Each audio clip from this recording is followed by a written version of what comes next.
Last class में हमने आपके साथ चैप्टर नंबर 4 स्टार्ट करा था, which is government policies for business growth. आज इस चैप्टर को निपटाना है भाई। बेटा बहुत फोकस से भाई, आराम से, ठीक है। आप फोकस रहोगे तभी चैप्टर खत्म हो पाएगा, तो थोड़ा एकदम फोकस रहो। पीछे वाले बंदे स्टेबल हो जाओ थोड़ा सा। अब बेटा लास्ट क्लास में मैंने आपको कुछ ओवरव्यू दिया था और मैंने कुछ हेडिंग्स आपको करवा भी दी थी, अगर आपको याद हो तो। 2 हेडिंग्स हमने कर ली थी, 2 हेडिंग हमारी बची हुई है। बेटा सबसे पहले मैंने आपको इस चैप्टर में हिस्टोरिकल स्केच बताया था, राइट, कि भाई एंशिएंट इंडिया में पॉलिसीज बनती थी, ब्रिटिशर्स के दौरान भी पॉलिसीज बनी, और उसके बाद इंडिपेंडेंस के टाइम पे भी पॉलिसी बनी, राइट। सारी पॉलिसीज हमने समझी थी कि एंशिएंट इंडिया में क्या था, फिर हमने बताया कि ब्रिटिशर्स एरा में क्या था, कॉलोनियल रूल जो था उसमें क्या था, और उसके बाद इंडिपेंडेंस के बाद हमने क्या क्या पॉलिसी बनाई। तो ये सारी पॉलिसीज मैंने आपको पढ़ाई थी, अगर आपको याद हो। थोड़ा थोड़ा बस जो जो इंपॉर्टेंट था वो बता दिया था। फिर मैंने नेक्स्ट कराया था आपको स्पेक्टर या फिर कवरेज, कि हमारी जो पॉलिसीज होती है उनका कवरेज कैसा है। आपको याद है पॉलिसी 2 टाइप की होती थी बेटा, एक होती थी मैक्रो इकोनॉमिक पॉलिसीज। क्या होती थी बेटा? आपने नोट्स बना लिए ना, जो चीज बोले थे रीड करा है ना, बस आपका काम ही है, जितना मार्क हो रहा है वो मार्क करो, घर जाके उसे रीड करके नोट्स बनाओ। इसका तो नहीं, नीचे कुछ पॉइंट्स बोले थे मैंने, हाँ बस, हाँ हाँ वो लगाना था वैसा, कोई नहीं। अब फिर 2 टाइप की पॉलिसीज होती है, एक होती है मैक्रो इकोनॉमिक पॉलिसी और एक होती है सेक्टरल मैनेजमेंट, ठीक है। मैक्रो इकोनॉमिक मैनेजमेंट में 2 पॉलिसी है, fiscal policy and monetary policy. बेटा मैंने बताया था फिस्कल पॉलिसी गवर्नमेंट करती है और इसमें गवर्नमेंट अपने एक्सपेंडिचर एंड टैक्सेस में चेंज करती है। मॉनेटरी पॉलिसी सेंट्रल बैंक करता है, जिसमें वो quantitative and qualitative instrument change करता है, like repo rate, bank rate, ये सब। इसके बाद सेक्टरल मैनेजमेंट में भी 3 सेक्टर आते हैं, एग्रीकल्चर, इंडस्ट्री और ट्रेड एंड इन्वेस्टमेंट। तो आपको बोलेगा ऑड वन आउट बताओ, या इनमें से कौन सा सेक्टरल नहीं है या कौन सा क्या है, ऐसे करिए। तो अब याद रखना ये आपका कवरेज या स्पेक्ट्रल है। उसके बाद मैंने बताया था मैक्रो इकोनॉमिक पॉलिसी के 5 इंडिकेटर्स थे, यहाँ पे नोट दिया था मैंने, हाँ जी बेटा 5 इंडिकेटर्स होते, GDP, inflation, interest, exchange rate and tax. और ये सारे आपके बिजनेस की ग्रोथ के लिए किस डायरेक्शन में जाने चाहिए वो भी बताएगा। भाई अगर आपको बिजनेस को ग्रो करना है तो जीडीपी क्या करनी चाहिए, राइट। इन्फ्लेशन क्या होनी चाहिए, कम होगी तो भी दिक्कत, ज्यादा होगी तो भी दिक्कत। इंटरेस्ट रेट क्या होनी चाहिए, भाई लोन कम इंटरेस्ट रेट में मिलेगा तो आप ज्यादा लोन लेके ज्यादा इन्वेस्टमेंट कर पाओगे। एक्सचेंज रेट भी क्या होना चाहिए, क्योंकि अगर एक्सचेंज रेट ज्यादा हो जाएगा तो वो भी दिक्कत है, कम हो जाएगा तो लोग हमसे बाहर वाले लोग परचेज नहीं करेंगे। और लास्ट टैक्सेस क्या होने चाहिए, कम। तो ये मैक्रो इकोनॉमिक इंडिकेटर्स थे जो मैंने आपको पढ़ाए थे। उसके बाद हम यहां पे आके रुक गए थे, that is policy formulation and impact translation process, ठीक है। मैंने आपको पहले ही बताया था बेटा आईसीआई आपके लिए बहुत ज्यादा मेहनत करता है, और जहां पे वो मेहनत कर रहा है वही आपको याद करना है। पैराग्राफ को पढ़ने से कुछ नहीं होगा, और यही ट्रिक है। जब आप ऑडिट पढ़ोगे ना, सीए इंटर ग्रुप 2 में एक सब्जेक्ट है ऑडिट, लॉ की तरह, लॉ का थोड़ा एडवांस वर्जन होता है, ठीक है। सीए का वो कोर होता है, ऑडिट सबसे इंपॉर्टेंट होता है। ऑडिट में ना, ऑडिट के पेपर में ट्रिक क्या होती है, आप जब पूरा मॉड्यूल देखोगे ना, 2 मॉड्यूल होते हैं उसमें, ए बी। पूरे मॉड्यूल में ऐसे जो चार्ट्स बने होते हैं ना, ये वाले, ये चार्ट्स ऐसे 100-150 चार्ट्स भी नहीं होंगे, 100 चार्ट्स ले लो मैक्सिमम पूरे मॉड्यूल दोनों मिला के। अगर आप सारे चार्ट्स भी पढ़ लोगे ना सिर्फ, उसमें से 3 से 4 क्वेश्चन डायरेक्ट फट जाते हैं, डायरेक्ट।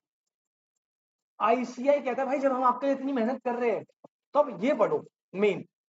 तभी आप देखो मैंने यहाँ पे कुछ रीड नहीं करवाया, आपको ये नॉलेज होनी चाहिए बस, इसमें आपके एमसीक्यू निपट जाएंगे, आप बैक के क्वेश्चन देख लेना, आपको आइडिया लग जाएगा।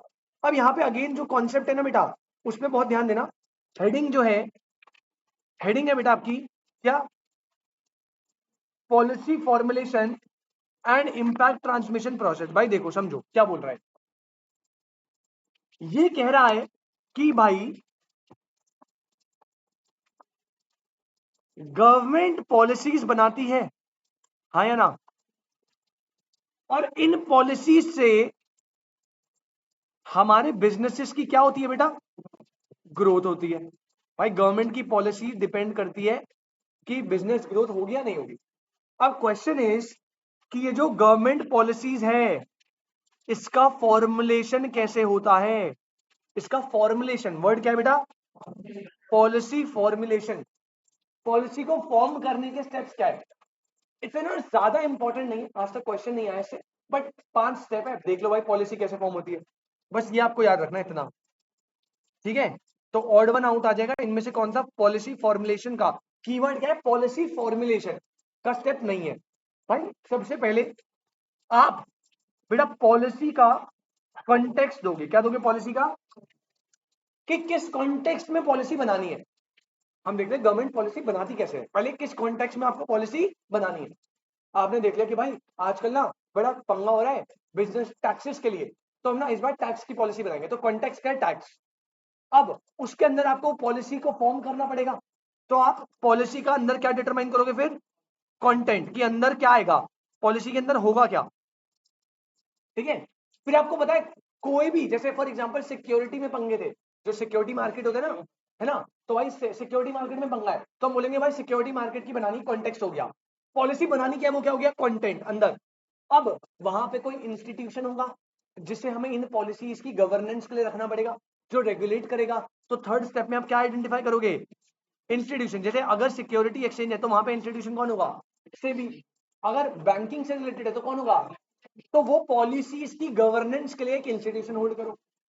उसके बाद कुछ इंस्ट्रूमेंट्स अप्लाई करो। सर मतलब मान लो बेटा आप जो है बैंकिंग से रिलेटेड पॉलिसी बनाना चाहते हो, तो कॉन्टेक्स्ट हो गया banking.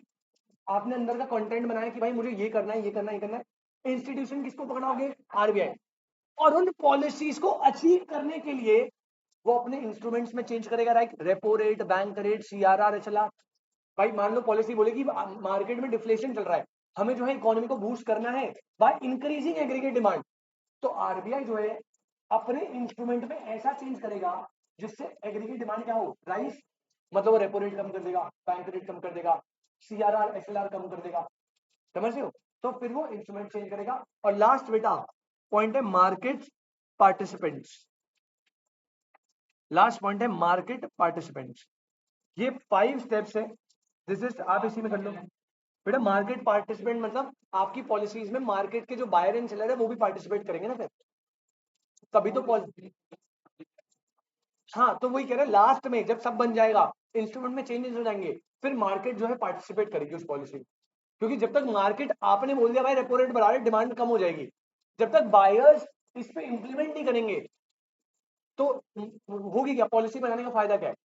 Step number 1, step number 2, this is step number 3, step number 4, step number 5। बेटा पॉलिसी कॉन्टेक्स्ट, किस कॉन्टेक्स्ट में पॉलिसी बनानी है? बैंकिंग से रिलेटेड, इंश्योरेंस से रिलेटेड, कॉन्टेक्स्ट देख लिया। ठीक है, और याद रखना एक वर्ड आप ऊपर ही लिख लो, ये जो पॉलिसी फॉर्मुलेशन है ना, फॉर्मुलेशन, पॉलिसी फॉर्मुलेशन जो है, ये एक वर्ड यूज करा जाता है, ये ना बाई डायरेक्शनल होता है। क्या होता है बेटा? बाई डायरेक्शनल मतलब, बाई मतलब 2, यूनि डायरेक्शनल मतलब 1। पॉलिसी फॉर्म होती है बाई डायरेक्शनल, मतलब एक काम होगा, एक पॉलिसी बनी, उसका एक इंपैक्ट होगा, आप बनाओगे वहां से रिस्पॉन्स आएगा। मैंने बोला रेपो रेट को करूंगा, रेपो रेट को कम कर दो, तो मैंने एक डायरेक्शन से रेपो रेट कम करा, ऑपोजिट साइड से डिमांड बढ़ जाएगी क्योंकि इंटरेस्ट रेट्स कम हो जाएंगे। समझ आ रही है? तो बाई डायरेक्शनल होती है। बस यहाँ पे यही सब लिखा है, एक बार रीड करते हैं फटाफट, कुछ होगा इंपॉर्टेंट मैं बता दूंगा। कह रहा है इट हैज बीन सीन, ठीक है, कुछ इंपॉर्टेंट होगा मैं बता दूंगा, माफ कर लेना। It has been seen the government policies are drawn not in close chambers.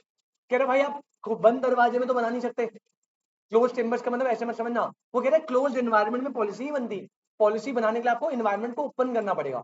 तो कह रहा है not drawn not in close chambers but in a view of the development aspiration of the nation. पूरे नेशन के लिए बनानी पड़ेगी आपको, कोई ऐसा क्लोज चेम्बर लिमिटेड पर्सन के लिए, स्पेसिफिक पर्सन के लिए बना नहीं सकते, पूरे डेवलपमेंट के लिए बनाओगे। यार लिमिटेड एज इन मतलब, नहीं नहीं नहीं, वो तो सेक्टरल हो गई ना। लेकिन अगर तूने इंडस्ट्री पॉलिसी बनाई तो उसमें ऐसे तो नहीं होना कि एक स्पेसिफिक बिजनेस के लिए तू रेपो रेट कम करेगा। वही तो मैं कह रहा हूँ, एक सेगमेंट की तो बात कर रहा है।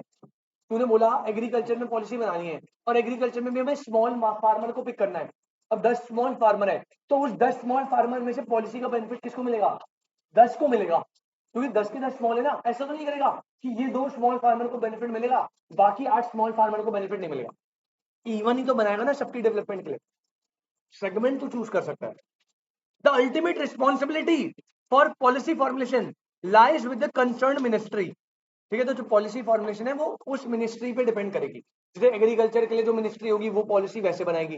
अगर इंडस्ट्री की पॉलिसी बनानी है तो उस मिनिस्ट्री को अपॉइंट करना है। अगर एक्सटर्नल अफेयर्स की पॉलिसी बनानी है तो मिनिस्ट्री ऑफ एक्सटर्नल अफेयर्स को देना है। तो मिनिस्ट्री जो है वो डिपेंड करेगी। The ministry is turn functions through committees, commission and institutions. तो मिनिस्ट्री कमिटीज बनाती है, कमीशन बनाती है, बकवास है। At the ground level the recourse is taken a wider consultative and participative process of management with the stakeholder. The draft policies are put in public domain for comment, criticize and suggestions.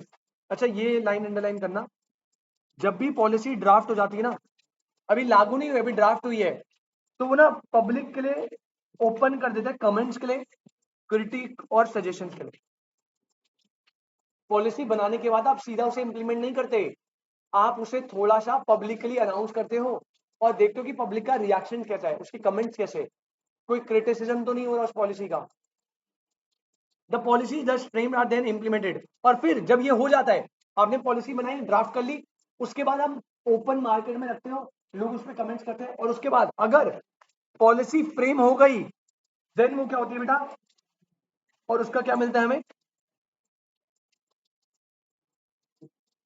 Several ways है। For example, अब देखो इन्होंने मेरा वाला example दे दिया RBI वाला, उन्होंने कौन सा एग्जांपल दे दिया कि RBI of India as an institution to implement government's money and credit policy. बेटा कौन सी पॉलिसी बनाता है, मनी मॉनेटरी पॉलिसी बनाता है, क्रेडिट पॉलिसी बनाता है, तो इसने कॉन्टेक्स्ट ले लिया मॉनेटरी पॉलिसी और क्रेडिट पॉलिसी। अब उसके अंदर कंटेंट इसने दे दिया कि भाई ये इंस्ट्रूमेंट्स इंस्टीट्यूशन सब डिटरमाइन करेगा, फिर मार्केट का इंपैक्ट चेक करेगा। ठीक है, आरबीआई आरबीआई मान लो पॉलिसी इंप्लीमेंट करना चाहता है, बनाना चाहता है, तो सबसे पहले पॉलिसी का कॉन्टेक्स्ट देखेगा कि भाई किसके लिए, मान लो से मनी सप्लाई के लिए बनानी है, तो बोलेगा भैया मैं तो मॉनेटरी पॉलिसी बनाऊंगा। क्या पॉलिसी बनाऊंगा? अगले स्टेप में मॉनेटरी पॉलिसी के अंदर कंटेंट क्या होगा, वो कंटेंट डिटरमाइन करेगा कि भाई मॉनेटरी पॉलिसी में हम ये करेंगे, ये चीजें करेंगे, ऐसे करेंगे, वैसे करेंगे, जो कंटेंट होगा, उसके गोल्स, विजन। उसके बाद इंस्टीट्यूशन कौन है, आरबीआई, वो गवर्न करेगा। या हो सकता है कहीं की जगह पे आरबीआई किसी को डेलीगेट कर दे वो काम, कि भाई हम चाहते हैं कि ये वाला इंस्टीट्यूशन जो है ये करे, जैसे उन्होंने बोले नबार्ड जो है वो ये चीज देखेगा, तो इंस्टीट्यूशन डेलीगेट हो गया। उसके बाद क्या डिटरमाइन होंगे, इंस्ट्रूमेंट्स, कि वो पॉलिसी को करने के लिए कौन से इंस्ट्रूमेंट को चेंजेस करना पड़ेगा, और लास्ट मार्केट का पार्टिसिपेंट होगा। उसके बाद वो पॉलिसी का इंपैक्ट मिलना आपको स्टार्ट होगा। जैसे रेपो रेट्स, बैंक रेट्स बढ़ाए, मार्केट ने रिस्पॉन्ड करा, और फिर आपकी जो डिमांड है वो धीरे धीरे कम होने लग जाएगी। ऐसे ही पूरा चेन में वर्क करता है। देखो समझो, यहाँ पे जो 5 पॉइंट थे ना, ये जो 5 पॉइंट है, इसको आप ऊपर नीचे कर सकते हो, लेकिन पॉलिसी फॉर्मुलेशन के जो स्टेप्स है वो आगे पीछे नहीं होंगे। अब पता है क्वेश्चन कैसा आएगा, कहेगा ऑड बनाओ। ठीक है, अब पॉलिसी फॉर्मुलेशन के चारों स्टेप दे दिए, चारों स्टेप पॉलिसी फॉर्मुलेशन के है, लेकिन पता क्या करेगा, policy context, policy content, instruments और इंस्टीट्यूशन। अब टेक्निकली थर्ड में तो इंस्ट्रूमेंट इंस्टीट्यूशन आना चाहिए था, वो इंटरचेंज कर देगा। या हो सकता है स्टेप नंबर 1 दे, 2 दे, 3 दे और 4 दे। तो टेक्निकली यहां से गड़बड़ होना स्टार्ट हो गई, क्योंकि ये थर्ड में थोड़ी होता है बेटा। अब आप बोलोगे सर ये भी तो फोर्थ में नहीं होता, लेकिन गड़बड़ तो यहाँ से आई ना, तो आप इसे ऑड बनाउट करोगे। तो ये ना आपको स्टेप वाइज याद करना पड़ेगा, अदरवाइज गड़बड़ होगी। पहले कोई स्टेप वाला पॉइंट नहीं था, ये स्टेप है क्योंकि ये स्टेप्स में डिवाइड है। तो आपको सीक्वेंस भी याद करना पड़ेगा। 5 सीक्वेंस है, पॉलिसी कंटेंट बनाओ, सॉरी पॉलिसी का कॉन्टेक्स्ट, पॉलिसी का कंटेंट। तो पहले 2 गए पीसी पीसी, क्या होगा बेटा, PC PC, policy context, policy content, 2 बन गए पीसी पीसी। उसके बाद 2 है आई आई, वो आई आई आई आ जा भाई, भाई ये सही है। तो हम ऐसे याद करेंगे, पीछे पीछे आई आई और मार्केट में आई।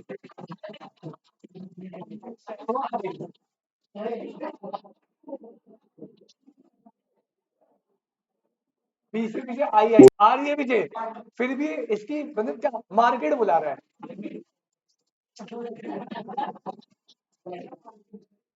चलो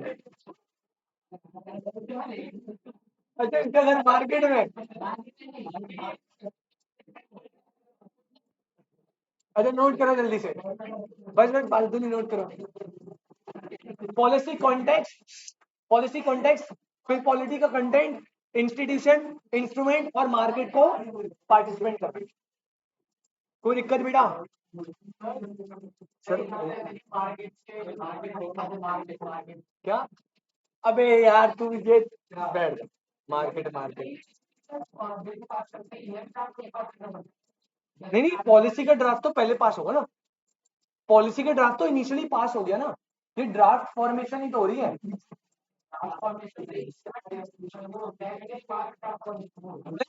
ये ड्राफ्ट फॉर्मेशन हो रहा है अभी।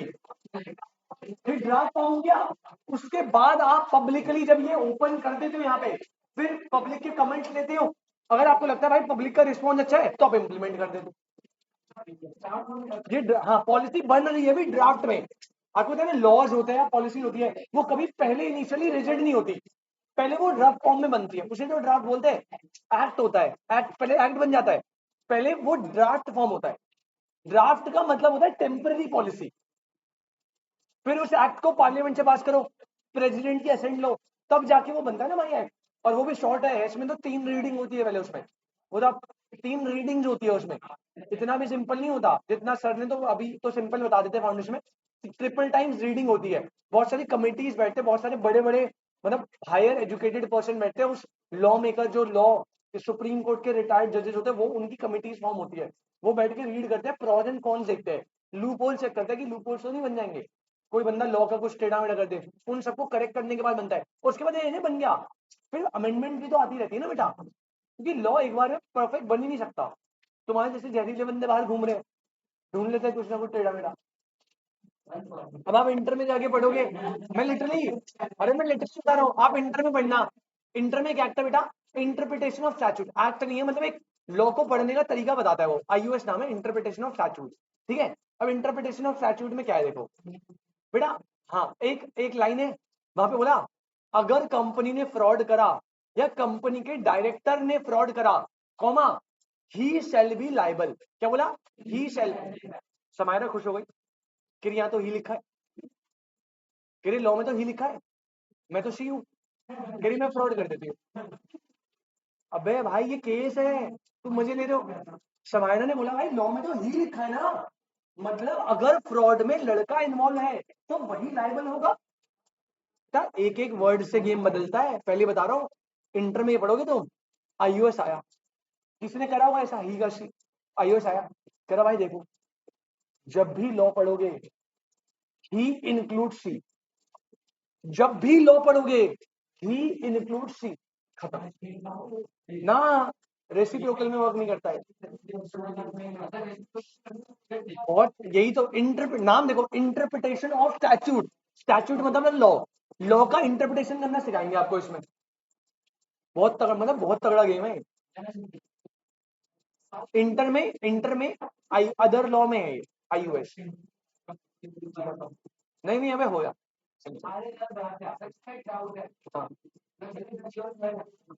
हाँ, यार होगा अब तो। अब तो वो टेक्निकली पहले तो नहीं होता होगा, लेकिन अब तो वो क्योंकि लीगल भी हो गया है सुप्रीम कोर्ट ने।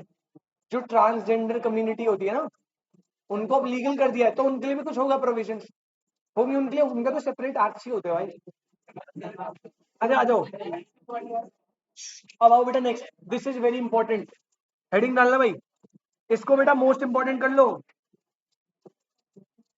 बेटा इसको कर लीजिए, types of government policies by, बस types of government policy, heading डालो टाइप्स ऑफ गवर्नमेंट पॉलिसी। और बेटा कर लीजिएगा मोस्ट इंपॉर्टेंट, और यहाँ पे आप चिट्ठी लगा दो या फिर इसी में नोट कर लो। बट चिट लगा दोगे तो आपको याद रहेगा, ये चारों याद करने, चारों याद करने, चारों लगा देना घर पे, घर पे, अरे घर पे अभी नहीं, लगा देना घर पे। बेटा सुनो सुनो ध्यान से, बस 1 मिनट देना मुझे, सुनना। गवर्नमेंट पॉलिसीज, पहले मैंने बताया गवर्नमेंट पॉलिसी की कैटेगरी क्या होती है, याद है कैटेगरी?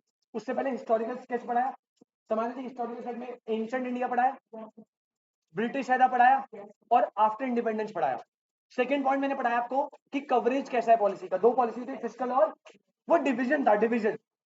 ठीक है, कि कैसे स्पेक्टर होता है। वैसे आप कीवर्ड याद रखना, कीवर्ड क्या था, स्पेक्टर, ठीक है ना, स्पेक्टर ऑफ गवर्नमेंट पॉलिसी। तो ये होता है बेटा फिस्कल और मॉनेटरी, ये होता है मैक्रो में, और सेक्टरल मैनेजमेंट में एग्रीकल्चर, इंडस्ट्री, फॉरेन।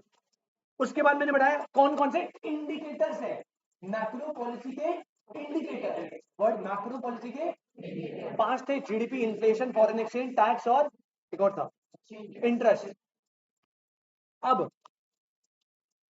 फिर आया पॉलिसी का फॉर्मुलेशन, 5 स्टेप है, PC PC IIM, PC PC II, PC मतलब पॉलिसी कॉन्टेक्स्ट, पीसी मतलब पॉलिसी कंटेंट, आई मतलब इंस्टीट्यूशन एंड, गड़बड़ मत, पहले इंस्ट्रूमेंट मत कर देना, इंस्टीट्यूशन पहले आएगा, इंस्टीट्यूशन स्टैब्लिश करेगा इंस्ट्रूमेंट्स को, और फिर मार्केट या मार्केट्स का पार्टिसिपेशन। कोई दिक्कत? अब आता है बेटा last, types of government policies, second last topic, sorry. इसका चिट आप घर पे लगा लीजिएगा जरूर, मैं चाहता हूं वैसे हाईलाइट करके लिखो, आपको बस 4 याद रखनी है, डेफिनेशन बहुत कम चाहते हैं, बस 4 पॉइंट याद रखने सिर्फ। ये समझाया हुआ है, मैं भी समझाऊंगा, लेकिन क्वेश्चन 99% नाम से ही आएगा, बस ऑड वन आउट, सीधा ऑड वन आउट। 4 पॉलिसी बनाती है गवर्नमेंट, 4 टाइप की बेटा। सबसे पहले होती है प्रोटेक्टिव पॉलिसी, सेकंड होती है रिस्ट्रिक्टिव पॉलिसीज, थर्ड होती है रेगुलेटिव पॉलिसीज, और लास्ट फैसिलिटेटिव या, समझो आप, समझो क्या आप, समझाना स्टार्ट करो, पहले मैं समझाता हूं अपने लेवल पे। पॉलिसी होगी 4 प्रकार की। प्रोटेक्टिव पॉलिसी, बेटा प्रोटेक्टिव पॉलिसी में सरकार प्रोटेक्शन प्रोवाइड करती है, किस तरीके से, जैसे इंडिपेंडेंस के टाइम पे, इंडिपेंडेंस के टाइम पे जब हम इंडिपेंडेंट हुए थे, उस टाइम पे इंडिया की इंडस्ट्री बहुत ज्यादा वीक थी, डोमेस्टिक इंडस्ट्री की बात कर रहा हूं मैं। तो एक बात बताओ, अगर इंडिया अपने बॉर्डर्स को ओपन कर देता इंटरनेशनल मार्केट के लिए, तो बेटा मल्टीनेशनल कंपनीज इंडिया में आती, जो बहुत डेवलप थी, और ऐसे प्रोडक्ट प्रोड्यूस करती जिसकी वजह से हमारी डोमेस्टिक इंडस्ट्री कभी भी ग्रो नहीं कर पाती। क्योंकि उस टाइम पे डोमेस्टिक, आज तो है टाटा, रिलायंस, ऐसी बड़ी बड़ी कंपनीज है जो मल्टीनेशनल कंपनीज को आराम से बीट कर देंगी, आराम से कर रही है, समझ जाओ मेरी बात। लेकिन उस टाइम पे हमारी इंडस्ट्री डेवलपमेंट इतनी थी नहीं कि हम आपस में कंपटीशन कर पाए, तो मल्टीनेशनल कंपनी से कैसे कर पाते। तो उस टाइम ना सरकार ने फॉरेन डायरेक्ट इन्वेस्टमेंट की लिमिट्स को खत्म कर रखा, कर ही नहीं सकते आप। अभी हमारा अगला टॉपिक आएगा फॉरेन डायरेक्ट इन्वेस्टमेंट, बताया था ना मैंने, जब आप बाहर के लोग यहाँ इन्वेस्ट करते हैं, टेस्ला ने यहाँ, एप्पल ने यहाँ मैन्युफैक्चरिंग यूनिट लगा दी, वो होती है एफडीआई। तो उस टाइम पे सरकार ने एफडीआई को मना कर दिया था। मतलब वो मना करने का मतलब क्या था, वो मना करने का मतलब था कि वो डोमेस्टिक इंडस्ट्रीज को क्या कर रहे थे, प्रोटेक्ट, डोमेस्टिक इंडस्ट्रीज को क्या करते थे, बस इसे बोलते हैं protective policy. Sir restrictive policy, restrictive अलग है। अब आपको याद है जब इंडिया के अंदर सेगमेंट डिवाइड हुए थे, तो क्या सरकार ने प्राइवेट को सारा काम दिया था या पब्लिक को, पब्लिक को इनिशियल लेवल पे, स्टार्टिंग में किसको दिया था, पब्लिक को। यानी उसने प्राइवेट सेक्टर को मल्टीपल सेक्टर में आने से रिस्ट्रिक्ट कर दिया था। समझ आ रही बात? पहले के टाइम पे आपने पढ़ा होगा बचपन में, 17 इंडस्ट्रीज डाली थी शेड्यूल ए में। 17 इंडस्ट्री वो थी जिसमें पब्लिक और पब्लिक ही रहेगा, प्राइवेट आ ही नहीं सकता। उसमें थी arms and ammunition, nuclear energy, railway, banking, insurance, पता नहीं कितने सारे डाले हुए थे, 17। फिर बाद में सरकार को लगा यार ऐसे ना काम नहीं कर पा रहे, फिर बाद में न्यू इकोनॉमिक पॉलिसी आई, फिर उन्होंने लिबरलाइजेशन करा। लिबरलाइजेशन में 17 इंडस्ट्री को हटा के अब 3 इंडस्ट्री है, कितनी है, एटॉमिक एनर्जी, रेलवे और वेपन्स, आर्म्स एंड एमिनेशन, ठीक है ना। तो उस टाइम तो 17 इंडस्ट्री रखी थी, मतलब वो प्राइवेट सेक्टर्स को क्या कर रहा था, रिस्ट्रिक्ट कर रहा था कि भाई आप एंटर ही नहीं हो सकते। हाँ बाद में न्यू इकोनॉमिक पॉलिसी में हम पढ़ेंगे फ्रीडम दिया, लिबरल करा, वो तो बाद में, बट पहले तो रिस्ट्रिक्टिव पॉलिसी लाया। तो पहला प्रोटेक्टिव पॉलिसी, जो उसने पहले बोला था कि भाई एफडीआई को हम बिल्कुल अलाउ नहीं करेंगे, क्योंकि वो अपनी डोमेस्टिक इंडस्ट्री को क्या कर रहा था, प्रोटेक्ट। सेकंड आपकी क्या थी बेटा, रिस्ट्रिक्टिव पॉलिसीज, उन्होंने बोला भाई अंदर भी पब्लिक सेक्टर का ज्यादा रोल होगा, प्राइवेट का रोल, ग्रेजुअली उसने चीजें चेंज करी, बट इनिशियली वो रिस्ट्रिक्टिव पॉलिसी थी। थर्ड क्या है, रेगुलेटिव पॉलिसीज, जैसे सर आरबीआई को रोल दिया है, पॉलिसी बनाई है, आरबीआई जो है वो एपेक्स बैंक है और वही सारे बैंक्स को हैंडल करेगा। तो यानी कि वो कोई प्रोटेक्टिव नहीं है, वो कोई रिस्ट्रिक्शन नहीं लगाता, वो रेगुलेट करता है, रेगुलेशन करता है, सुपरविजन करता है, उसे बोलते हैं रेगुलेटिव पॉलिसी। जहां पे प्रोटेक्ट या रिस्ट्रिक्ट नहीं करे, आप फंक्शनिंग चेक करो कि सब कुछ सही से हो रहा नहीं हो। और लास्ट क्या होता है बेटा, फैसिलिटेट एंड डेवलपमेंटल पॉलिसीज, जहां पे आप ऐसी पॉलिसीज बनाते हो जिनसे क्या होती है, डेवलपमेंट होती है। क्लियर? तो चार टाइप से पॉलिसीज हो सकती है, प्रोटेक्टिव, रिस्ट्रिक्टिव, डेवलपमेंट या फिर फैसिलिटेट या फिर रेगुलेटिव। चारों के नाम याद रखने, डेफिनेशन में अभी रीड करवा दूंगा। बेटा ऑनलाइन वाले बच्चे पहले रीजॉइन कर लो प्लीज मीटिंग को जल्दी से, 1 मिनट देना बस। नहीं बेटा, प्रोटेक्टिव में आप डोमेस्टिक इंडस्ट्रीज को प्रोटेक्ट कर रहे हो। डोमेस्टिक इंडस्ट्री आप ऐसे बोल सकते हो कि डोमेस्टिक इंडस्ट्री को प्रोटेक्ट कर रहे हो by restricting foreign companies. Domestic industries के लिए रिस्ट्रिक्शन थोड़ी यहाँ पे, उनके तो प्रोडक्शन है ना। रिस्ट्रिक्शन किसके पे डाल रहे हो आप, फॉरेन कंपनीज पे। तो आप ऐसे बोल सकते हो कि जो डोमेस्टिक के लिए प्रोटेक्टिव है वो फॉरेन कंपनीज के लिए रिस्ट्रिक्टिव है। लेकिन मैं फॉरेन के लिए थोड़ी बात कर रहा हूँ, मैं तो अपने डोमेस्टिक के लिए बात कर रहा हूँ ना।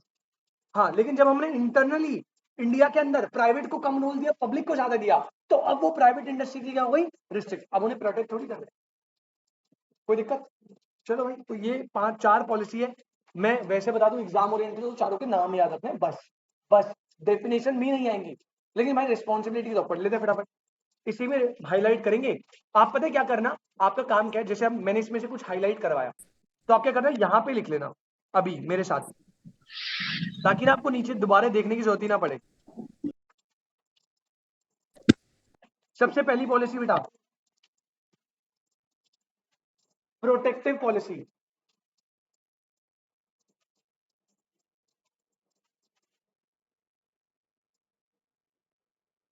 सबसे पहली पॉलिसी क्या है, प्रोटेक्टिव पॉलिसीज। इसमें देखना क्या बोल रहा है भाई, देखो अंडरलाइन भी करना नीचे और हम लिखेंगे भी। Protective policies aims to provide protection, इसका एम होता है to provide protection to the businesses so that these may sustain themselves and grow, ताकि ये क्या कर सके, सस्टेन कर सके और क्या कर सके, grow. For example, economic policies during mid-50s to 80s restricted the entry of multinational companies in India so that Indian firms grew in a protective environment. तो आप ऐसे लिखो, ये पॉलिसी क्या होती है, aim to provide, साथ साथ लिखना बेटा, aim to provide protection so that Indian company may sustain and grow. बस, aim to provide protection, sustain, sorry sustain, be हटा दो, इंडियन कंपनी में सस्टेन एंड ग्रो। पहला पॉइंट क्लियर है भाई, कोई दिक्कत परेशानी तो बताओ प्लीज। सेकंड आ जाओ बेटा, रिस्ट्रिक्टिव। मैंने बताया न्यू इकोनॉमिक पॉलिसी के आने से पहले, बिफोर 1991, वैसे लिख लो प्रायर 1991 रिस्ट्रिक्टिव पॉलिसी चलती थी। अब रिस्ट्रिक्टिव होता क्या, नीचे देखते हैं। कह रहा restrictive policy puts a curve, एक ब्रेकर काइंड ऑफ, क्या होता है, एक ब्रेकर मतलब रोकने के लिए या स्लो करने के लिए, put a curve on business growth, it should become detrimental to the interest of the consumer and public at large। तो ये ना interest of consumer and public at large के इंटरेस्ट के अगेंस्ट होता है, क्योंकि यार प्राइवेट को एंटर नहीं करने दे रहे, एंटर नहीं करने दोगे तो कंपटीशन कम होगा, उससे बेनिफिट नहीं होगा ना कंज्यूमर को। कंज्यूमर का बेनिफिट कब है, जब कंपटीशन क्या होगा, ज्यादा, better quality at a lower price. यही काम था कंपटीशन कमीशन ऑफ इंडिया का, सीसीआई, है ना। सीसीआई कब स्टैब्लिश हुई थी, 19 ले ले ले ले ले ले ले ले ले, ऑप्शन क्यों दो, अबे चल। एक्ट कब आया था, 2002 में एक्ट आया था, 2002 में एक्ट था, 2003 में स्टैब्लिशमेंट थी, नालायक हो तुम सर। तो एहसान कर दिया बेटा, मैं तो गंगा नहा दिया, आपने बता दिया मेरा भाई साहब। हे भगवान, एक तो इतनी देर बाद बता रही है, ऊपर से मिडती एंट्री है, मैंने बताया तो। अच्छा चलिए जी, for example, growth of a firm into a monopoly or dominant position might inherit economic power such that it may exploit consumer and imposing on them higher price or compliance quality. In India, Monopolies and Restrictive Trade Practices Act, आप कहते हैं MRTP, MRTP ये किसका predecessor body था? CCI, मतलब CCI का नहीं, sorry, competition act का प्रीडिसेसर एक्ट था MRTP एक्ट। और इसकी जैसे CCI, कंपटीशन एक्ट में CCI था, कंपटीशन कमीशन ऑफ इंडिया, इसकी भी कमीशन थी, याद है? ये एक्ट कब आया था? MRTP एक्ट कब आया था? 47 कितना होता है? कब? 9, तुम तो भूलो ही ना ये डेट।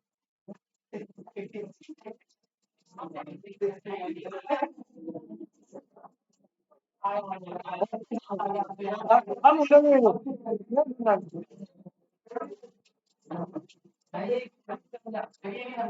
बोला है विचार। अच्छा सुनो सुनो, यार इनका प्रायर 1991 काउंटिंग होती है बेटा, 61, 62, 63, 60। अरे आ जाते प्रायर 1991, 1991 से पहले प्राइवेट सेक्टर आर रिस्ट्रिक्टेड, अबे भाई यार please, private sector are restricted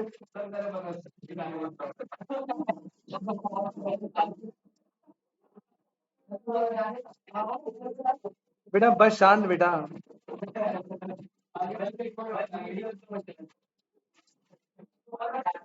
अबे बस भाई, बस बस खत्म, गलत जोक मार दिया तो वही क्लास खत्म, बस बस एंड करो।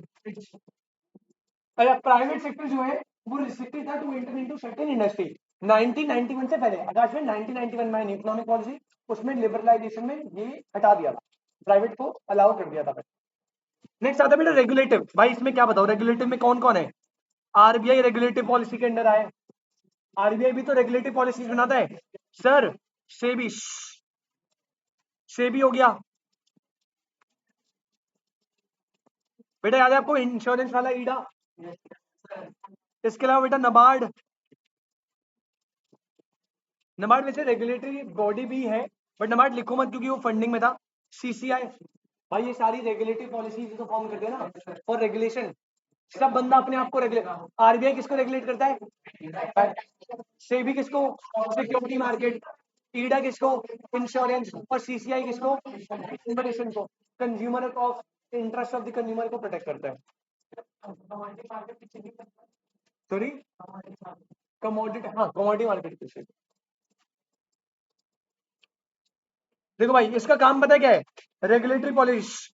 कह रहे आपको अगर कैरी आउट करना है ना बिजनेस, कैरी ऑन करना है बिजनेस, तो ना आपको चाहिए coordination and control over tariff, rules of the game must be set. आपको गेम के रूल सेट करने हैं, सबके लिए इक्वल अपॉर्चुनिटी हो, ताकि सबके लिए ऐसा ना हो किसी के लिए अच्छा हो किसी के लिए बेकार हो। तो ये इसका काम है रेगुलेटरी पॉलिसीज का, ठीक है। जैसे एग्जांपल दिया हुआ देखो, आरबीआई, यहाँ देखा मिनिस्ट्री ऑफ रेलवे, वो मिनिस्ट्री ऑफ रेलवे जो है वो रेलवे को रेगुलेट करेगी। आरबीआई किसको रेगुलेट करेगा? बैंकिंग को। यहाँ पे है DGFT, this is director general of foreign trade, ये फॉरेन ट्रेड एंड इन्वेस्टमेंट्स को रेगुलेट करेगा। इतना इंपॉर्टेंट नहीं है, छोड़ देना। हाँ ये भी बॉडी है बेटा, कोई दिक्कत नहीं, आप मेन में रखो आरबीआई, और ये आ गया आपका सेबी, और ये आ गया आपका ईडा।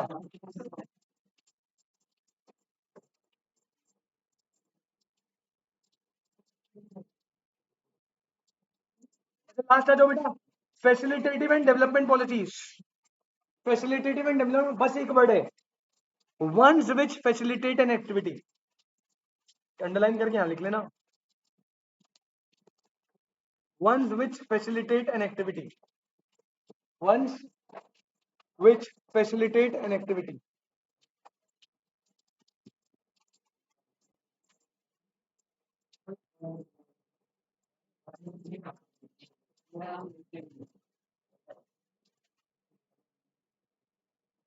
Ones which facilitates an activity. तुम्हारे जी कुछ गिर गया आपके नोटबुक में, उड़ गया ये तुम्हारे पास। सब्सिडीज, हाँ, जो अगर प्रोवाइड कर रही है तो फैसिलिटेट कर रही है ना।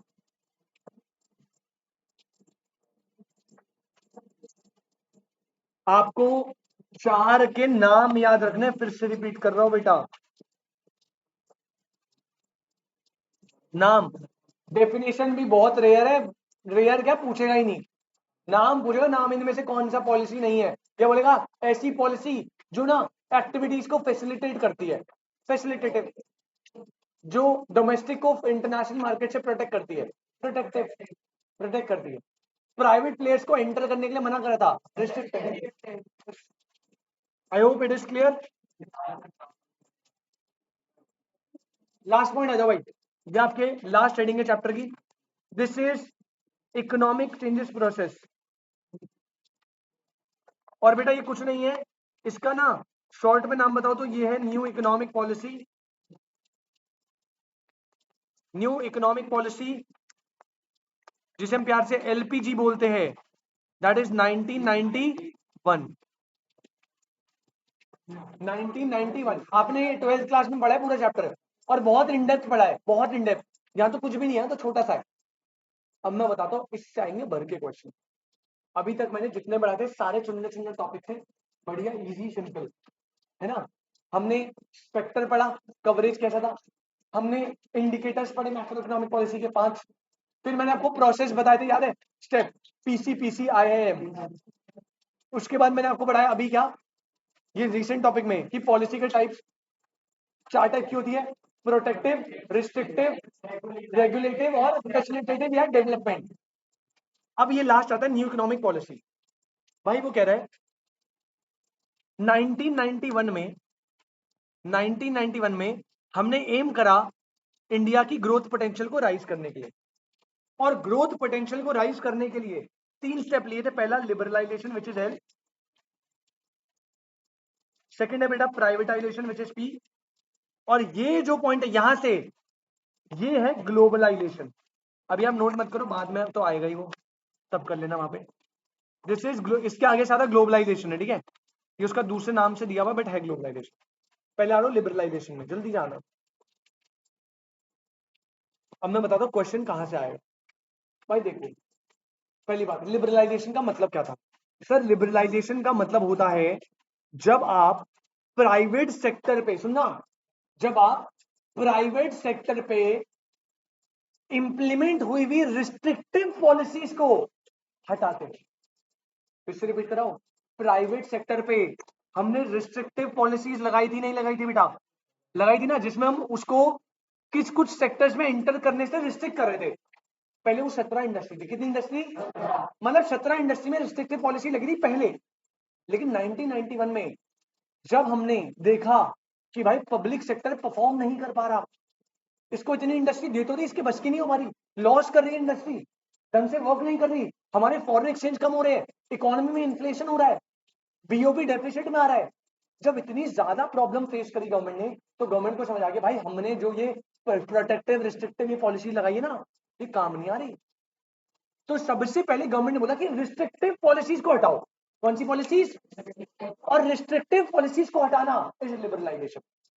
लिबरलाइजेशन का मतलब है प्राइवेट सेक्टर की रिस्ट्रिक्शंस को हटाना या कम करना। फिर से रिपीट कर रहा हूं, प्राइवेट सेक्टर पे लगी रिस्ट्रिक्शंस को हटा दो या कम कर दो। जैसे मैं एग्जांपल देता हूं, इसमें क्या हुआ था, पहले होता था इंडस्ट्रियल लाइसेंसिंग कंपलसरी, आपको लाइसेंस लेना ही पड़ेगा, चाहे आप ब्रेड बना रहे हो, चाहे आप कुछ भी बना रहे हो, सुई भी बना रहे हो, लाइसेंस लेना पड़ेगा इंडस्ट्री का, कुछ भी, एनीथिंग एनीथिंग। अब इस सिनेरियो में बोल रहा है कि भैया देखो, लिबरलाइजेशन में उन्होंने बोला कि भैया लाइसेंसिंग जो है ना वो हटा देंगे। लाइसेंसिंग क्या कर देंगे?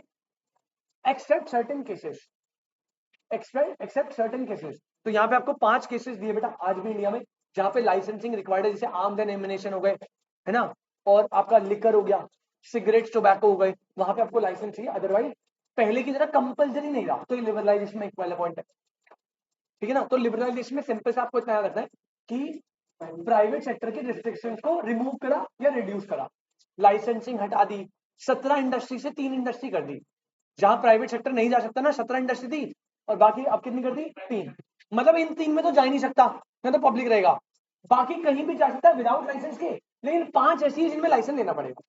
कोई दिक्कत? लिकर में जा सकता है, वो 3 इंडस्ट्री में आ रहा, लेकिन वो 5 इंडस्ट्री में आ रहा, लाइसेंस लेना पड़ेगा।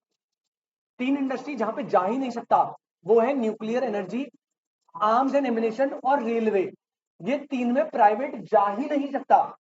इसके अलावा कहीं पे भी जा सकता है, लेकिन 5 ऐसी इंडस्ट्री है जहां पे उसे लाइसेंस नहीं। आप बेटा बेच लो, बेचो बेचो, बस जब पुलिस वाले आएंगे पैसे देने पड़ते हैं बेटा, बाकी तुम्हारे दिमाग में उल्टे ख्याल क्यों आते हैं? इतनी अच्छी अच्छी बातें बताई मैंने, तुम्हारे दिमाग में शराब ही आई।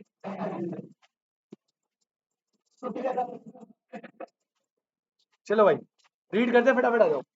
पहला अंडरलाइन करना, और ये चिट्स ना पॉइंट्स बन जाने चाहिए अपने आप बिना बोले।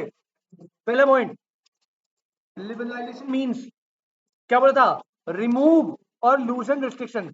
लूजन का मतलब क्या है, रिड्यूस करना, रिमूव का मतलब पूरा हटा दिए, रिमूव, लूजन मतलब तो कहीं कहीं जगह पे रिस्ट्रिक्शन हटाई दी, कहीं की जगह पे थोड़ी कम कर दी। This happening via dismantling of, बेटा dismantling of license and permits हटा दिया बेटा, और क्या करा, डीरेगुलेशन कर दी, easing of approval and systematic loosing of legislative and administrative control. Legislative and administrative control को भी क्या कर दिया, लूजन कर दिया, लूजन मतलब रिड्यूस कर दिया। तो पहला लाइसेंस परमिट डिसमेंटल कर दिया, डीरेगुलेशन कर दी, अप्रूवल जो गवर्नमेंट से लेने होते हैं उसे इजी कर दिया, और लेजिस्लेटिव और एडमिनिस्ट्रेटिव कंट्रोल को भी रिड्यूस कर दिया। Over business, we have already noted that the policy regime prior 1990s, बेटा देखो याद देखो प्रायर 1990s क्या होता था, private sector are restricted to enter into certain industry.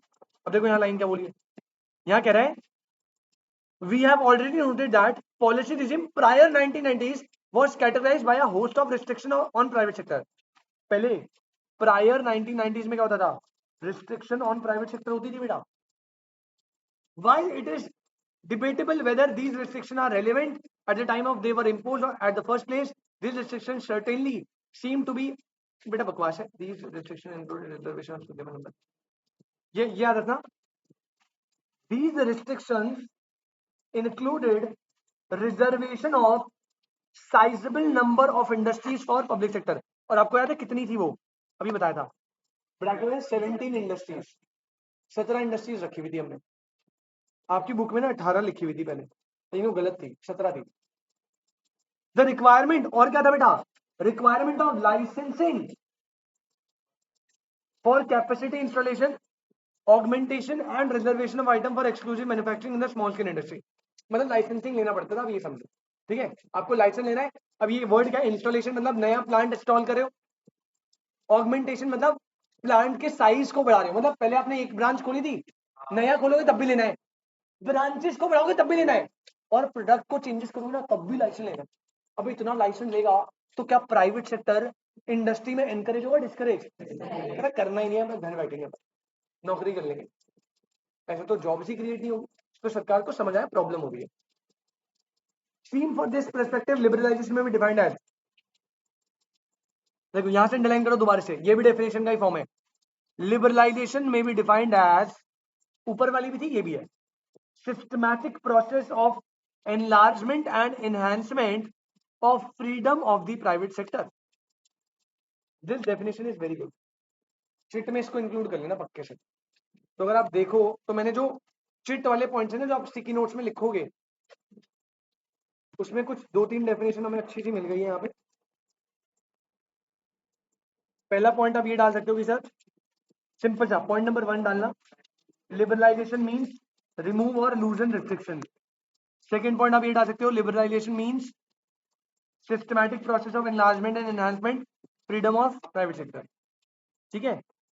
अब इसमें इंक्लूड तो ऐसे लिख सकते हो लिबरलाइजेशन इंक्लूड्स, लिबरलाइजेशन इंक्लूड्स क्या क्या हुआ था लिबरलाइजेशन में sir, dismantling of licensing and permit पहला, deregulation, ease of approval, loosening legislative and administrative control. ठीक है, ऐसा नहीं आपको यही बनाना है, तो तरीका समझो नोट्स बनाने का। अबे रेगुलेशन मतलब रेगुलेशन लगाना, सुपरविजन लगाना, ऐसे ऐसे करना है। डीरेगुलेशन मतलब आपके हवाले वतन साथियों, जैसे करना है कर लो, पर नुकसान नहीं होना चाहिए, देख लेना, नुकसान हुआ तब हम आ जाएंगे। ठीक है, नहीं नुकसान की भरपाई करनी। चलो भाई, अब यहां पे आ जाओ बेटा, यहां पे तुम्हें बताओ क्या मामला है। अब देखो टेबल 4 दे रखा है, इसमें सुनना ध्यान से, अंडरलाइन क्या करना है, list of industries solely for the public sector. नालायकों ने देखो अभी तक कितनी इंडस्ट्री लिखी है, बट आप इसे गोला करके लिख लो 17 इंडस्ट्रीज। अब सर अपन तो फंस गए, अपन तो फंस गए, क्या करें अपन, पता नहीं बेटा क्या करें। 17 इंडस्ट्री होती है, 18 इन्होंने बहुत टाइम से गलत लिखा हुआ है। आपने एक बार चेक कर लो इसका पीछे का क्वेश्चन दिया हुआ है क्या, घर पे जाके, घर पे जाके, घर पे जाके, अगर वहां पे क्वेश्चन दिया है और इन्होंने 18 के 18 लगाई है तो टेक्निकली 18 ही लगेगी, बट मैं आपको बता रहा हूँ सही 17 है, 17 ही है। आप चेक करो इसका क्वेश्चन होगा अगर तो 18 लगा दें।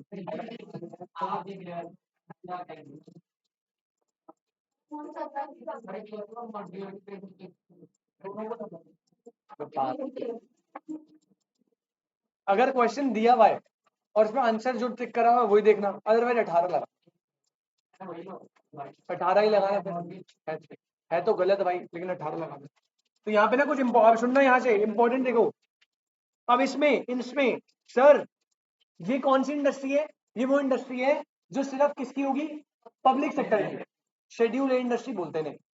इसमें 17 आती है, लेकिन आपके में कितनी लिखी है, तो हमें कितनी याद रखनी है, 18। अनलेस अगर क्वेश्चन में कहीं आपको दिख जाए 17 पे ही टिक लगाया हुआ है बैक के क्वेश्चन। ठीक है, आगे देखो, अब ये याद करना पड़ेगा इसमें कौन कौन सी इंडस्ट्रीज आ रही है।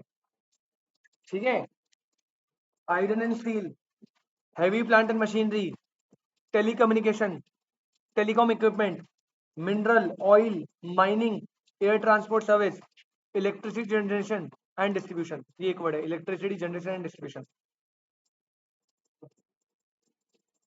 नहीं नहीं, इन्होंने काटी हुई है, iron steel, heavy plant and machinery, telecommunication, telecom, mineral oil, mining, air transport, 10 ही है। नहीं, ये पूरी नहीं लिखी इन्होंने, इंपॉर्टेंट वाली लिखी है।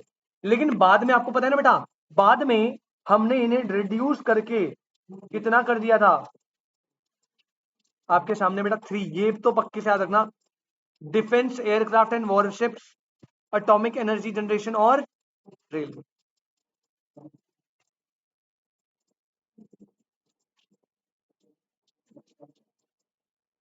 तो पहले 18 इंडस्ट्रीज थी, अब 3 इंडस्ट्री है। इंडस्ट्री के नाम याद रखिएगा प्लीज। ये वो वाली जहां पे प्राइवेट एंटर नहीं कर सकता, सोली पब्लिक, क्या बोला है, सोली पब्लिक, सिर्फ सोल पब्लिक के पास राइट है।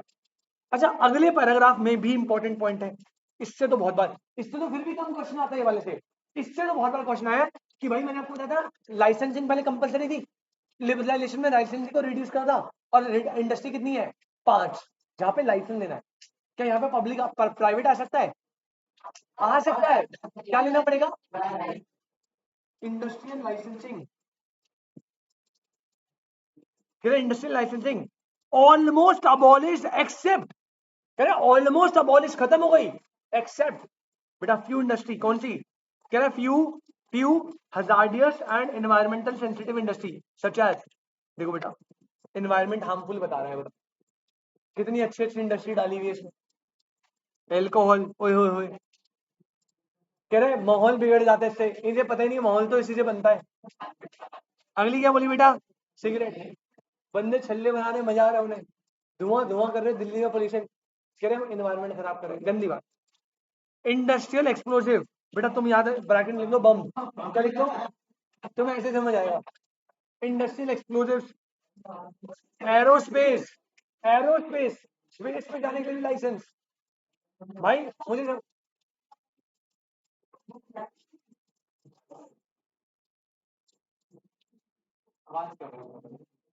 ठीक है।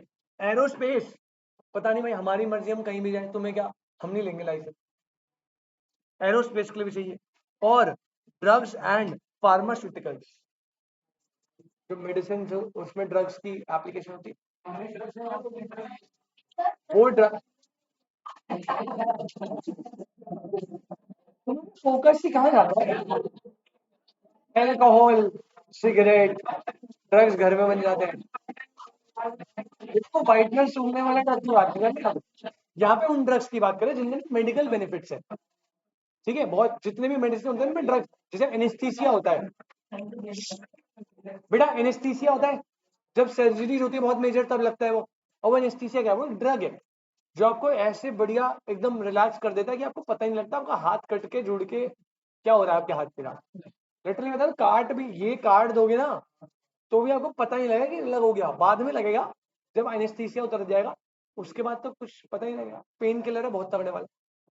चलो, तो ये प्लीज आप हाईलाइट करके अच्छे से याद कर लीजिए बेटा। एरोस्पेस में स्पेस एक्स है। प्राइवेट सेक्टर में बोल रहा है क्या? इंडिया में ना, इंडिया में पता नहीं यार, इंडिया में नहीं होगी कोई। इंडिया में ना एरोस्पेस नहीं है, लेकिन एरोस्पेस में पार्ट्स सप्लाईज करते हैं इसरो वगैरह को। इसरो वगैरह तो गवर्नमेंट का हो गया। प्राइवेट में ना वहां तो उसका इलॉन मस्क का स्पेस एक्स, वो प्राइवेट प्लेयर है स्पेस एक्स में। इंडिया में तो नहीं होगा यार, जो प्रॉपर एरोस्पेस कंपनीज में डिजाइन है उसके पार्ट्स बना रहे होंगे इसरो के लिए हेल्प करने के लिए, लेकिन एरोस्पेस में एंगेज नहीं है। कौन सा? तो मैंने कब बोला भाई कि ये पब्लिक या प्राइवेट है? इसमें तो कोई भी आ सकता है, बस आने से पहले लाइसेंस लेना पड़ेगा अगर प्राइवेट आएगा तो।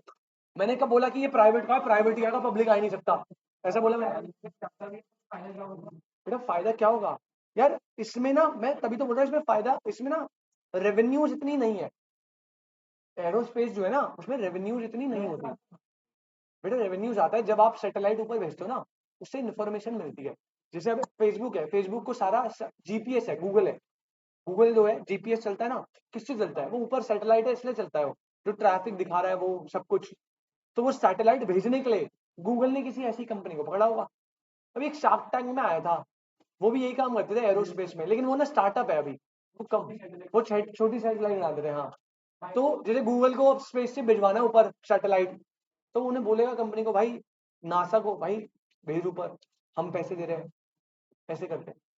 तो यहाँ से इनका रेवेन्यू होता है, बट रेवेन्यू ना बहुत इतना ज्यादा रेवेन्यू नहीं था, क्योंकि इनके पास ऑर्डर्स कमाते हैं, लेकिन ऑर्डर साइज बहुत बड़ा होता है, बड़ी बड़ी वैल्यूज होती है, ऐसे कमाते हैं। तो ज्यादा प्राइवेट सेक्टर इतना जल्दी इंगेज होता नहीं है। इलॉन मस्क भाई इसलिए करवा रहे हैं क्योंकि उनके अदर बिजनेसेस बहुत प्रॉफिटेबल है। टेस्ला हो गया है ना, और एक कुछ अंडर बोरिंग की कंपनी है उनकी, जो टनल्स बनाती है जिसमें कार्स चलाते हैं, तो ताकि टाइम बचे, ऐसा कुछ भी बिजनेस है उसका। हाँ, ट्रैफिक होता है ना भाई के लिए, तो उन्हें टनल्स बना रहे।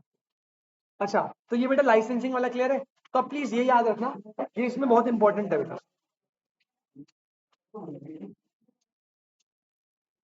यहाँ तक क्लियर है भाई?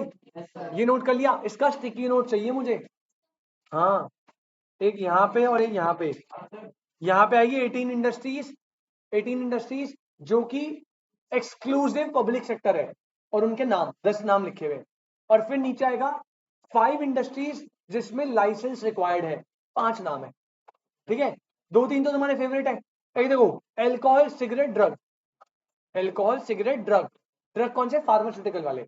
और एक हो गया एरोस्पेस, और एक हो गया आर्म्स, डिफेंस वाला, बम। चलो बाकी बेटा ये गवर्नमेंट ने भेजा था ना। बेटा गवर्नमेंट, पहली बात तो इन प्रॉफिट्स के लिए तो भेजते नहीं है, इसमें में ना एक्सप्लोर करना होता है, देखना होता है कि कैसे चीजें चलती है। Science, research and development purpose होता है। R&D में ना बस पैसा जाता है, आता कुछ नहीं है। तभी तो मैं बोल रहा हूँ क्यों। हाँ, इंफॉर्मेशन आता है, मॉनेटरी टर्म्स में कुछ नहीं आता। मॉनेटरी टर्म्स में R&D में पैसा जाता है। ठीक है, हाँ, आपके आपके नॉलेज और वो चीजें डेवलप होगी, इंफॉर्मेशन डेवलप होगी, बट मॉनेटरी बेनिफिट ज्यादा नहीं आते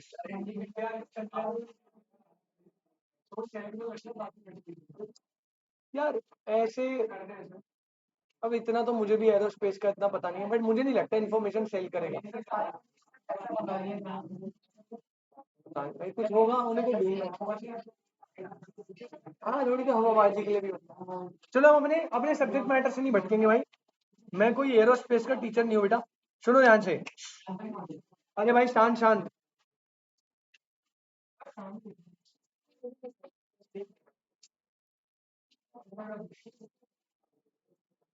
आ जाओ नेक्स्ट, प्राइवेटाइजेशन बस, नहीं है बाकी कुछ नहीं है, ये नाम वाम ये कुछ नहीं है, आपको रीड करना कर लेना, बाकी कुछ नहीं है। नेक्स्ट आओ प्राइवेटाइजेशन, नेक्स्ट आइए प्राइवेटाइजेशन।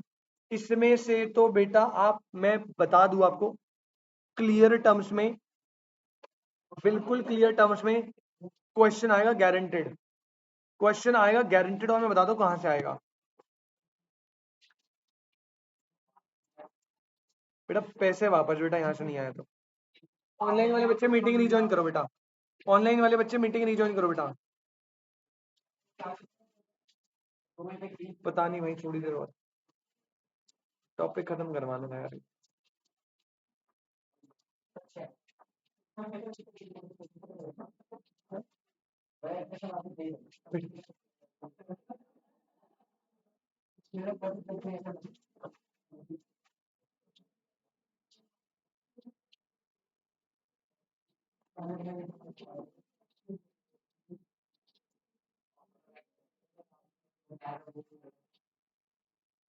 भाई दिख जाएगा तुझे पेपर में क्वेश्चन इसका।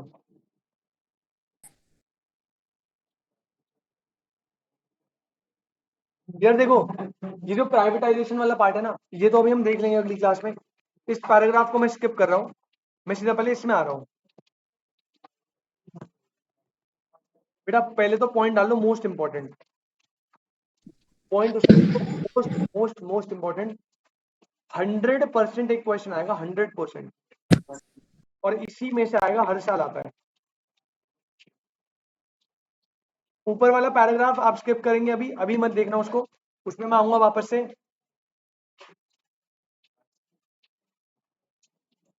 चांद सितारे बना लो भाई सारे।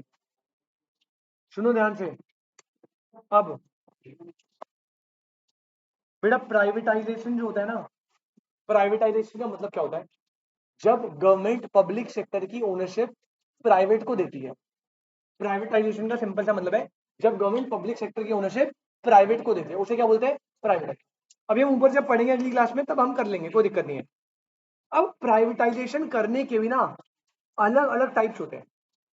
ये जी मैं कह रहा हूँ, प्राइवेटाइजेशन मतलब है जब पब्लिक सेक्टर अपनी ओनरशिप प्राइवेट को देगा। मान लो उसका लॉस हो रहा है, उसे अब ऑपरेट नहीं करना, या उसे लग रहा है प्राइवेट के लिए ओपन करते तो ग्रोथ हो जाएगी, किसी भी रीजन से।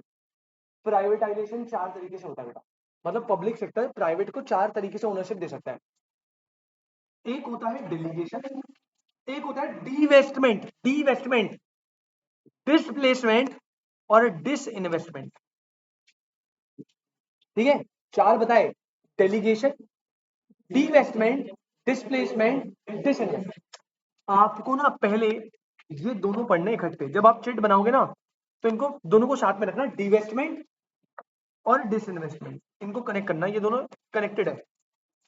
एक टर्म में खत्म करूंगा बस, अगर पब्लिक सेक्टर प्राइवेट सेक्टर को ओनरशिप का एक पार्ट सेल कर रहा है, पार्ट, पार्ट का मतलब माइनर स्टेक, पार्ट का मतलब उसे बोलते हैं डिसइन्वेस्टमेंट। क्या बोलते हैं बेटा, क्या बोल रहे हैं, कह रहे हैं selling a portion of ownership stake in public sector to, portion बोला, पोर्शन। पता है क्वेश्चन कैसा आएगा, आपको आएगी डेफिनेशन, जब गवर्नमेंट सेल करता है अपना पोर्शन, किसको, पब्लिक से प्राइवेट को, उसे बोलते हैं dash, displacement, divestment, disinvestment, deregulation, पता नहीं क्या क्या वर्ड बना देगा। आपको बस 4 वर्ड पे फोकस करना है। पहला ये क्या है, डिसइन्वेस्टमेंट, क्या बोलते हैं। अच्छा, जब पब्लिक प्राइवेट को ओनरशिप ट्रांसफर करे, और वो भी मेजॉरिटी स्टेक, क्या स्टेक करे, मेजॉरिटी पार्ट दे दिया, सेल कर दिया, उसे बोलेंगे डीवेस्टमेंट। क्या बोलेंगे, दोनों प्राइवेटाइजेशन की टाइप्स है, अगर थोड़ा सा पार्ट दिया डिसइन्वेस्टमेंट, मेजर स्टेक दिया डिसइन्वेस्टमेंट। डेफिनेशन को रट के जाना, रट के पूरी डेफिनेशन।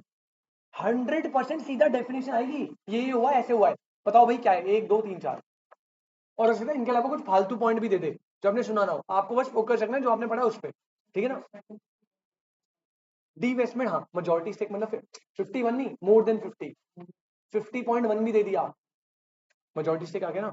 तो यहाँ देखो, गवर्नमेंट सरेंडर पार्सल ओनरशिप, अब वो पार्सल बेटा फुल तो नहीं दी ना, फुल का मतलब क्या होता है, फुल का मतलब है 100% दे देना, यहाँ पे क्या दी है, पार्सल ओनरशिप। तो भैया कह रहा है जब गवर्नमेंट अपनी जो है पार्शियल ओनरशिप देता है and responsibility and sell the majority stake to one or more private entities in course of time, कोई दिक्कत। तो अगर आपने ओनरशिप का पोर्शन बेचा है, डिस इन्वेस्टमेंट, अगर आपने पार्शियल ओनरशिप बेची है, लेकिन पार्शियल में कितनी, मेजॉरिटी, जब तक आप 100 की 100 नहीं बेचोगे तब तक वो फुल नहीं होता, उसे पार्शियल ही बोलते हैं। 99.9 भी पार्शियल है और 10% भी पार्शियल है, फुल तो दिया नहीं है, लेकिन पार्शियल में अगर माइनर स्टेक बेचा है, डिस इन्वेस्टमेंट, मेजॉरिटी स्टेक बेचा है, डीवेस्टमेंट। क्लियर है बेटा। थर्ड आता है डेलीगेशन, अभी इंडिपेंडेंट है बाकी। डेलीगेशन बेटा आपको पता है ना, वर्क को डेलीगेट करते हैं, डेलीगेट मतलब सौंपना, डेलीगेट मतलब सौंपना, भाई मुझे आज ये काम करना नहीं है, आप इसको रख लो। डेलीगेशन में पंगा पता क्या होता है, आप पब्लिक प्राइवेट को देता है, बिल्कुल देता है, लेकिन यहां पे गवर्नमेंट की रेगुलेशंस और कंट्रोल्स होते हैं। डेलीगेशन मतलब है काम को सौंपना, भाई मेरे को एक काम मिला, मैंने बोला एक काम करो भाई, इस काम को आप कर लो रुचिका जी, और आप इससे पैसे जो है अभी रखना, लेकिन काम करना कैसे है ये कौन बताएगा, मैं। क्या डिसइन्वेस्टमेंट डिवेस्टमेंट में ऐसे कोई पंगा था। अब देखो, गवर्नमेंट कीप्स होल्ड, सॉरी गलती से कटा, government keeps hold responsibility, government के पास क्या है इसकी, तो जहां पे दिख गया ना गवर्नमेंट रिस्पॉन्सिबिलिटी होल्ड कर रही है, उसका मतलब डेलीगेशन है। क्या है बेटा, की डेफिनेशन याद करनी है कि एक एक पूरा ऑन पॉइंट, तभी कर पाओगे, अदरवाइज गड़बड़ हो जाएगी।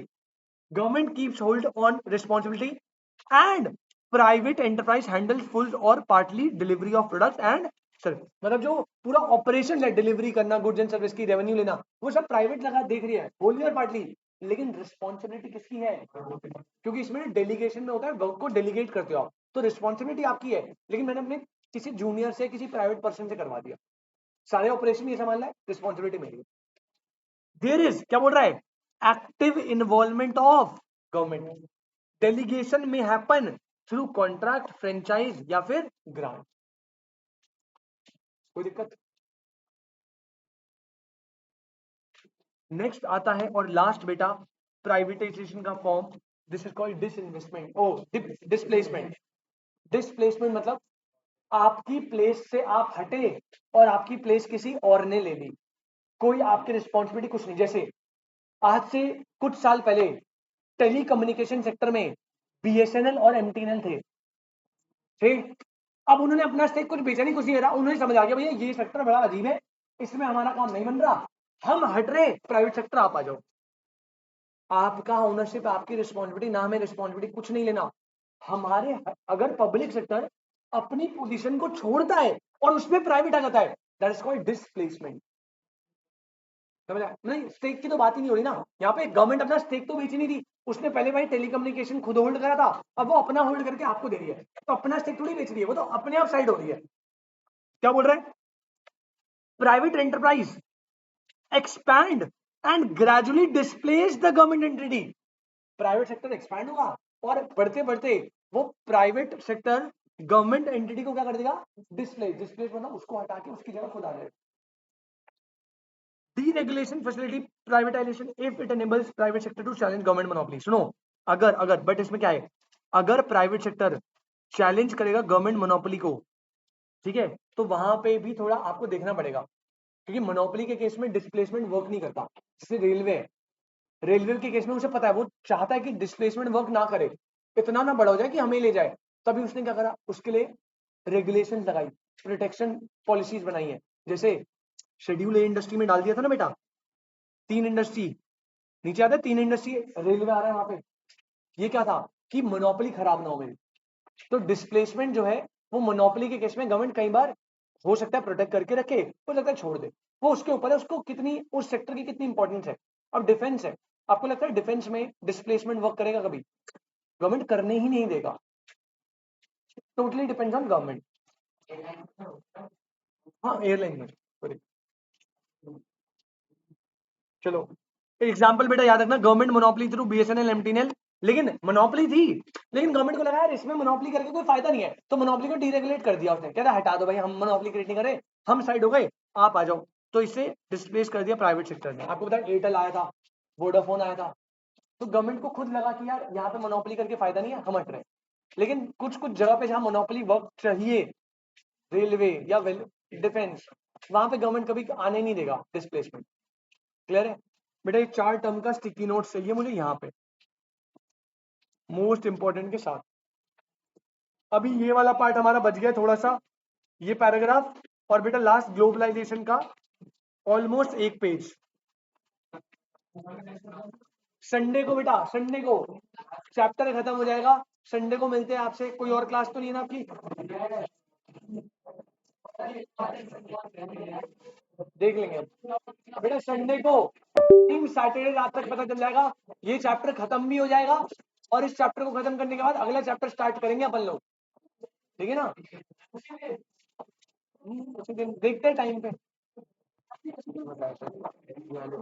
इसका मतलब बेटा कॉन्ट्रैक्ट फ्रेंचाइजी दे सकता है, मतलब फ्रेंचाइजी नहीं आती, फ्रेंचाइजी मतलब होता है ना वर्किंग राइट्स। अच्छा जैसे मैकडॉनल्ड्स की franchise purchase control responsibility McDonald's की होती है, वही हमें सामान देगा, वही हमें सामान शेफ प्रोवाइड करेगा, सब वही करेगा। उसने वर्क डेलीगेट कर दिया कि भाई मेरे ब्याह पे आप काम, तो काम मैं कर रहा हूँ, ऑपरेट मैं कर रहा हूँ, लेकिन रिस्पॉन्सिबिलिटी किसकी? मैकडॉनल्ड्स। और करिए किसका? Introduce under the leadership of, बेटा नाम है, अच्छा नाम है तो एंशिएंट नाम है, और इसे इसकी life in all the form of governance be is polygraphic.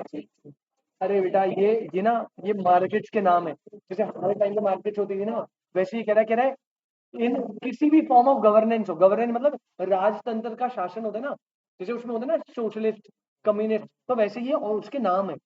ये तुझे नहीं, तभी मैंने बोला था छोड़ दिया, मतलब तुझे समझ नहीं आएगा क्या है। शेड्यूल ए में जो इंडस्ट्रीज होती है, जो 3 इंडस्ट्री है, नहीं कभी नहीं।